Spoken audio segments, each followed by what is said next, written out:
Бұл жерде дагы бир маселени айтып кетейин, шайлоо боюнча. Урматтуу кызматкерлер, шайлоону бүтүшүнө 1 апта убакыт бар. Мына 10 күндөн кийин шайлоо бүтөт, Кудай буйрса, мамлекетибиз тынчтык болот. Эми кайсы маалда болсо деле шайлоо болгон маалда кайсы бир деңгээлде мындай чыңалуулар жаралат, коомдо. Жаралып турат. Бирок быйылкы шайлоолорду көрүп атасыздар, эч кандай административ ресурс жок. Биз административ ресурсту урматтуу президентибиз Садыр Нуркожоевич Жапаровдун чыгарган указынын негизинде, тапшырмасынын негизинде тыйдык. Ошол колубуздан келди жана ошону тыябыз. Бүгүнкү күндө шайлоодо административ ресурс колдонулган жок. Муну коомчулугубуз да көрүп турат, кандидаттар да көрүп турат, шайлоочулар дагы, шайлануучулар да көрүп турат. Бирок акыркы 1 аптанын ичинде ушул шайлоону добушту сатуу жана сатып алуу процесси күчөшү мүмкүн. Жана ошо күчөй баштады.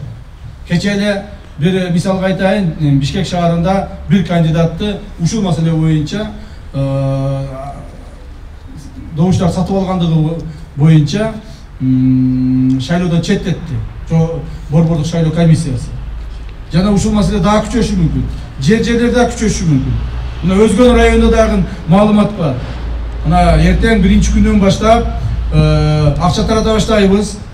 Так, ошол акчалар менен добуштар сатып алабыз деген маалыматтар бар. Ошолорду караңыздар. Эгерде силер билбей калып, кайсы бир жерде акча таратыла турган болсо, жана ошого чара көрбөй турган болсоңор, анда силерди гана жоопкерчиликке кошо каралат. Ошондуктан күнү түнү мындан ары, мына бүгүндөн баштап күнү түнү шайлоо бүткүчө уктамай жок. Өзүңөрдүн жанагы керектүү адамдар менен керектүү мероприятияларды өткүзгүлө. Бул маалыматтарды жыйнагыла, иштегиле, күнү түнү токтобогула. 10 жерде таратылып аткан болсо, ошонун бир эле жердегисин токтотсоң, калган 9 жердегиси токтоп калат.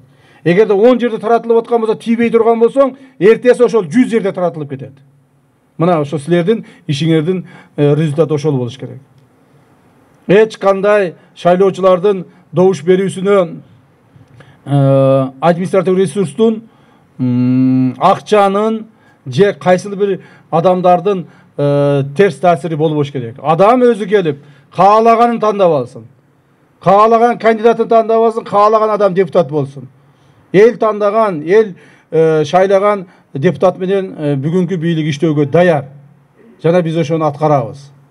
Элдин каалоосун биз жокко чыгара албайбыз. Элдин каалоосу менен биз эсептешебиз.